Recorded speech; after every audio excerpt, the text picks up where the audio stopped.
Xiaomi vient de présenter son nouveau smartphone, le Mi Mix 3. Le Mi Mix 3 fait plusieurs promesses.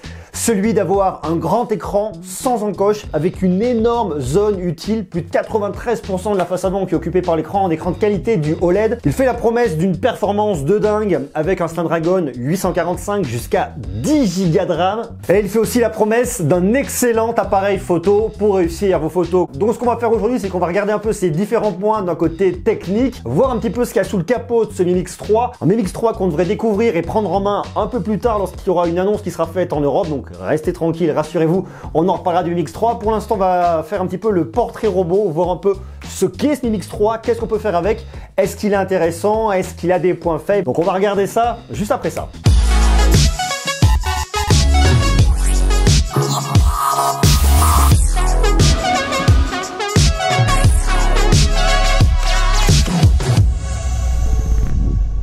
Si vous avez l'habitude de suivre mes vidéos, vous n'aura pas échappé que j'aime bien la marque Xiaomi parce que je trouve que c'est une marque qui a vraiment le vrai, comment dire, c'est une marque qui va dans le sens du consommateur, proposer des technologies actuelles à des prix défiant toute concurrence et c'est vraiment ça l'idée de Xiaomi, pas plus de 5% de marge.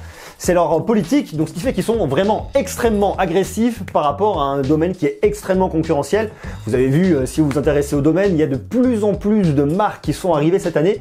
Ça n'a pas fini, ça va continuer, ça devient un peu beaucoup, des fois un peu trop, on a un peu de mal à s'y repérer et à savoir quel produit acheter. Et là, ce qui est vraiment intéressant, c'est qu'avec ce Mi Mix 3, on voit qu'ils viennent un peu marcher sur les plates-bandes du Vivo Nex, du Find X d'Oppo.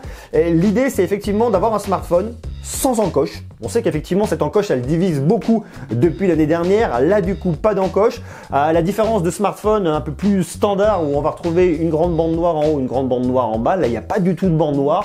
Un léger contour, légère petite bande en bas pour des questions purement techniques, mais franchement quasiment pas. Donc l'idée un peu de ce smartphone, c'est de se dire ok, il y a un grand écran, il n'y a pas d'encoche, il n'y a rien qui vient vous embêter, pas d'appareil photo, pas de capteur, pas de haut-parleur, rien, juste un écran en avant.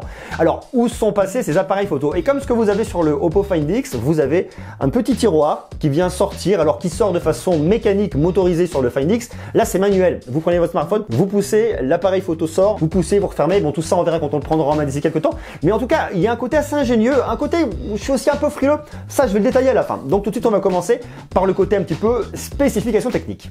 M'en voulez pas, j'ai mes notes, j'ai pas eu le temps de tout apprendre par cœur, j'ai regardé un petit peu ce matin ce qui se disait. Alors en termes de dimension, c'est un smartphone qui fait 157 par 75 par 8, un peu plus de 8 mm d'épaisseur et que je trouve en tout cas sur le papier un peu lourd, à voir lorsque je l'aurai dans la main. Il fait 218 grammes. Tout ça on le vérifiera bientôt, rassurez-vous. Le design, c'est un design bord à bord. À l'arrière, vous avez un dos en céramique qui permet la recharge par induction, donc ça aussi c'est pas mal, on est dans les critères actuels. Et avec le fameux tiroir coulissant qui peut coulisser jusqu'à 300 000 fois. En tout cas, c'est ce que nous annonce Xiaomi. Ils appellent ça le Magnetic Power Slide. Alors je suppose qu'il y a un côté un peu aimanté pour pas que ça se barre dès que vous le retournez à l'envers. Donc vous le poussez, il se lève, vous repoussez dans l'autre sens, il se ferme. Côté magnétique aimanté. En tout cas, sur le papier, ça a l'air assez séduisant. Vous avez un écran OLED de 6,39 pouces avec un écran qui occupe 93,4% de la face avant pour être très précis, un ratio de 19,5 neuvième, une définition en Full HD+, de 2340 par 1080 pixels et 403 ppp. Voilà, ça c'est pour l'écran. Donc écran en tout cas qui sur le papier a l'air très séduisant et en connaissant la qualité des produits Xiaomi, je pense pas du tout qu'on soit déçu là-dessus. Bon, maintenant on va s'intéresser à la partie photo-vidéo parce que c'est aussi un point qui a été mis en avant par Xiaomi.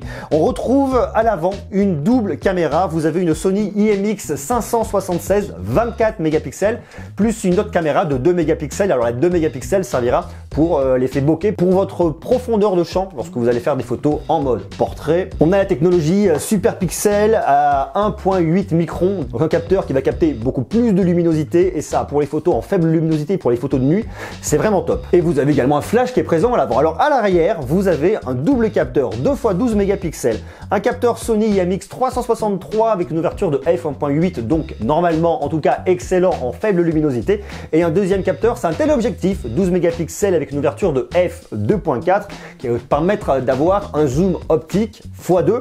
Ça, c'est plutôt cool. Vous avez pour le capteur principal un large pixel de 1.4 micromètres. Vous avez de la stabilisation sur 4 axes. Vous avez de la reconnaissance de scène grâce à l'intelligence artificielle.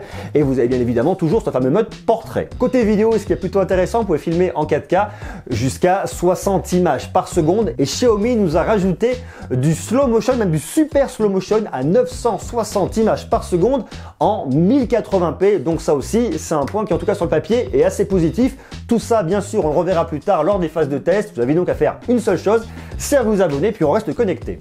Bon, et la performance dans tout ça, parce que malgré tout, avoir un smartphone, 4 belles images à l'écran, c'est bien, mais la performance, c'est aussi important. En performance, vous avez aujourd'hui, en tout cas, ce qui se fait de mieux du côté de chez Qualcomm. Vous avez un Snapdragon 845 qui sera dispo soit en 6 Go de RAM, soit en 8 Go de RAM, soit carrément en 10 Go de RAM, c'est juste hallucinant. Vous avez deux capacités de stockage, soit du 128 Go, soit du 256 Go.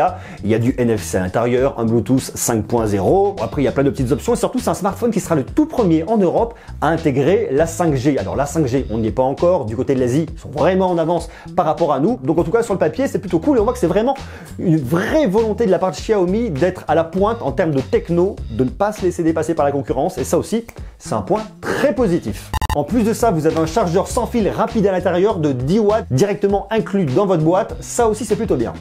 Pour l'instant, c'est un produit dont on a hâte. Venez par là, venez par là. On se rapproche. Voilà, on se met tout doucement, on se rapproche. Ça, c'est plus intime. C'est un smartphone. Pour l'instant, on n'a absolument aucune date de commercialisation en Europe. Il va venir, il va arriver. Le Mi Mix 3, c'est un peu le fleuron de chez Xiaomi. Donc, il va arriver d'ici quelques temps. Quand il sera présenté, je vous en parlerai davantage. On le prendra en main, on le testera. Enfin, pas mal de choses. On se court un peu de tous les côtés. En tout cas, ce qui est disponible tout de suite sur le marché asiatique, c'est du 6 Go de RAM plus 128 Go de stockage. Si on doit faire la conversion, on sera à peu près à 420 € hors taxe en couleur noire. La version 8 Go de RAM plus 128 Go de stockage, à peu près 450 € hors taxe en couleur noire, bleu et puis un vert émeraude. Et une version spéciale qu'ils appellent la version cité interdite, qui a un bleu saphir à l'arrière qui est très joli. C'est en tout cas une version surboostée avec 10 Go de RAM, 256 Go de stockage qui pourrait avoir un tarif avoisinant les 510 € hors taxe. Je suis pas sûr qu'avoir 10 Go de RAM dans un smartphone, vous en ayez réellement besoin. On a l'impression que c'est un peu une course à l'échalote pour avoir les plus grosses specs par rapport à la concurrence. 10 Go de RAM dans un smartphone, je sais pas ce que vous allez en faire. Alors on peut se dire peut-être pour des jeux où il nous faut un truc hyper puissant. De notre côté, je suis pas sûr qu'on ait un taux de rafraîchissement de l'image là-dessus de dingue, peut-être du 60 Hz. Probablement pas du 120 Hz, je n'y crois pas en tout cas. Donc je vois pas ce que vous allez faire avec du 10 Go de RAM derrière. Alors il va être fluide, il va être hyper fluide. Je pense pas que vous utilisiez jamais 10 Go de RAM vraiment là-dessus. En tout cas, je serais très surpris. Et point de vue autonomie, il a une batterie de 3200 mAh qui se recharge, je vous dis, soit directement en recharge sans fil, soit via un câble avec de l'USB type C. Donc je vous le disais là-dessus, on a surtout trois promesses qui sont faites. La toute première promesse, c'est vraiment le point fort de ce produit, son côté vraiment esthétique, le design qui est irréprochable avec cette grande face à l'avant, ce grand écran qui occupe plus de 93% de la face avant. Ça, c'est vraiment le gros point fort de ce smartphone. Le deuxième point fort, c'est la performance. Pour moi, la performance est liée aussi, ne serait-ce qu'avec un Snapdragon 845, déjà couplé à 4 Go de RAM, ça fonctionne extrêmement bien. L'autonomie, bien sûr, ça reste à voir. De toute façon, tout ça va être optimisé d'un point de vue logiciel avec MIUI. Donc, on se doute que ça va être une vraie bête de compète. Ça va marcher là-dessus, ça fait absolument aucun doute. Et puis, la partie photo, vidéo, connaissant la qualité du travail fait par Xiaomi, on l'a vu notamment sur le Mi 8 il n'y a pas très longtemps, les photos sont magnifiques, irréprochables. Donc à mon avis, là-dessus aussi, sur un Mi Mix 3, ça devrait aussi fonctionner et envoyer du bois. D'ailleurs, dites-moi vous ce que vous en pensez. Qu'est-ce que vous pensez de ce Mi Mix 3? Est-ce que vous trouvez que Xiaomi a vraiment mis la barre haute par rapport aux autres? Est-ce qu'ils sont en train d'imposer un autre standard? Parce qu'il me fait un peu peur, c'est qu'avec ces parties amovibles, vous ayez un grain de sable qui vienne se coincer dedans, que vous ayez des poussières et que à terme, même si ça marche, ça enraye un peu. Ça, je sais pas, c'est un peu le truc qui me fait peur, donc à voir effectivement à l'usage. J'imagine qu'ils y ont pensé, que les ingénieurs se sont posés les questions, donc techniquement ça doit être plutôt bon, à voir notamment lors des phases de test. Dites-moi vous ce que vous en pensez. Est-ce que vous trouvez que ce Mi Mix 3 eh bien, va dans le bon sens? Est-ce que vous pensez qu'en 2019 on va avoir des grands écrans sans encoche? J'imagine toutes les personnes qui détestent les encoches faire la hola et être très content. Vous marquez tout ça en commentaire, on reste connecté, on va va tester d'ici quelques jours le nouveau iPhone 10R. On va tester le OnePlus 6T, on va tester le Google Pixel 3, on va tester le Mate 20 et Mate 20 Pro, on va tester le Sony XZ3. Il y a plein de tests qui arrivent, il y a aussi des ordinateurs. Donc je vous invite à faire une seule chose, c'est à vous abonner, à rester connecté. Soyez sages, je vous embrasse, prenez soin de vous et à très bientôt. Ciao.